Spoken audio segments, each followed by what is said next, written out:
I'm not sure if this is a news program or a half-assed comedy routine, but you might not need to worry about the disability insurance if our government made an effort to protect our rights.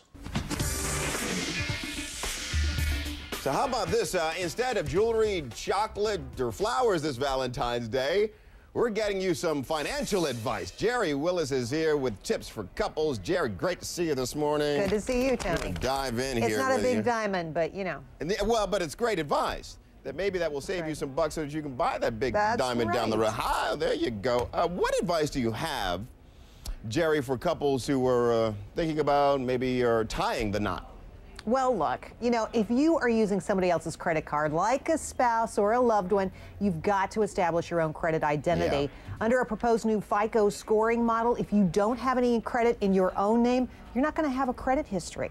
So make sure to avoid this by going out, getting credit in your own name, getting credit cards, using them responsibly. And the longer you have a credit history, remember, the better off you will be. No, that sounds great. This is interesting. Why is it that couples should consider disability insurance?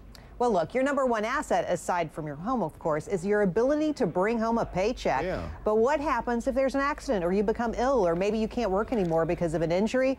That's where disability insurance comes in. It provides you with a monthly income in case you cannot work.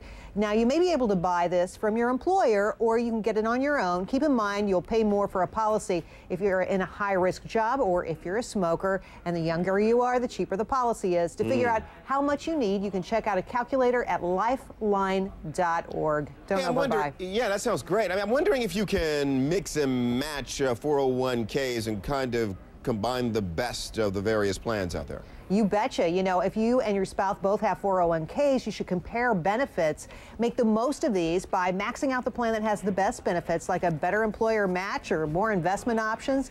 Then you can work on funding the other plan. And don't forget, you should combine your asset allocation to take advantage of the best plan features.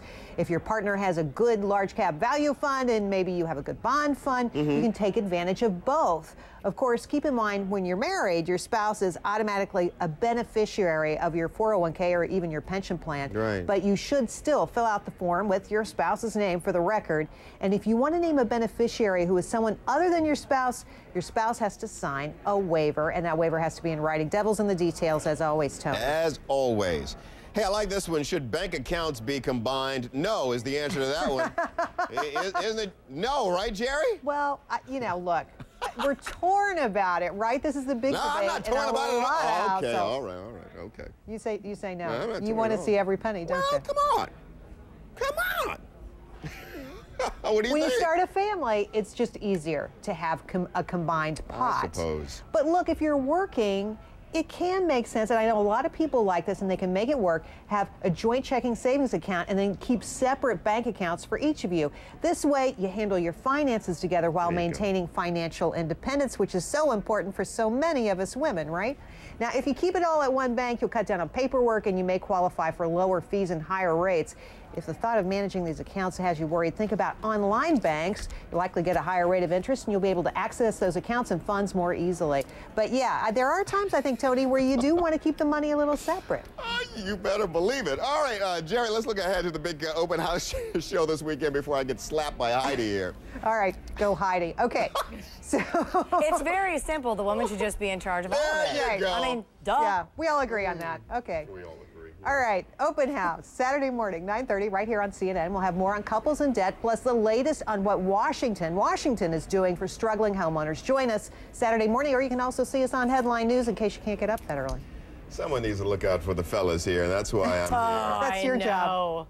Champion of the men. You're held back, yeah. You doggone right. Jerry, good to see you. Thank you. Good to see you. A woman separated